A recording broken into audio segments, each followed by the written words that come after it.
Good evening. This is your 30 at 6 evening update for Wednesday, May 23rd. Last night, the Cecil County Council held its public hearing for the 2019 budget. To accommodate a larger crowd than typically attends council legislative meetings, it was held in the Elkton High School auditorium. Though we have no precise count of how many attended, it was a mixed crowd of supporters, detractors, and county insiders. 27 people took to the podium to share their views with the council and the public. Here's a view of what they said. There never seems to be a shortage of suggestions for ways to spend taxpayer dollars. There's another $1.2 million turf field proposed. This is before all the roads are fixed. The school board has approved a $2 million field house. This is before the school security has been enhanced. Suggestions of a climbing wall, recording studio, and cafe for the Northeast Library makes this project sound more like a rec area than a library.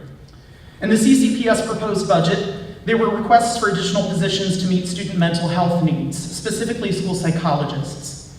These professionals are desperately needed to help our students in greatest need, those impacted by trauma, poverty, abuse, and neglect.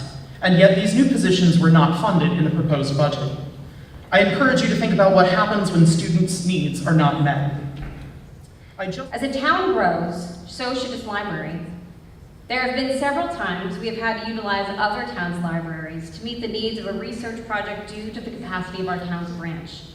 Needs change, and so does technology, and a library has to be able to meet those needs and changes.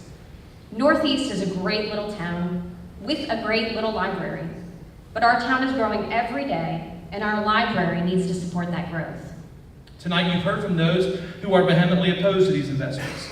I urge you to not allow the silence of others to make you assume that we are somehow in agreement with those opinions. In fact, if you are a concerned member of this community and support full funding of the county's budget, I would encourage you to stand at this time. A full video of the entire proceeding is available at cc.gov. And drivers, be advised, Memorial Day weekend is upon us, and the Maryland State Police are informing the public that troopers, deputies from the Cecil County Sheriff's Office, with the assistance of the State Highway Administration, will be manning sobriety checkpoints in the county Friday night, as well as saturation patrols throughout the weekend. According to the Maryland State Police, research shows crashes involving an impaired driver can be reduced by up to 20% when publicized DUI checkpoints and proactive DUI patrols are conducted routinely. The Maryland Department of Resources tells us to leave wild turtles alone. Though it's helpful to remove them from roads, it's illegal to remove some species from the wild. Additionally, captive turtles usually don't survive in the wild once released and may introduce diseases into wild populations.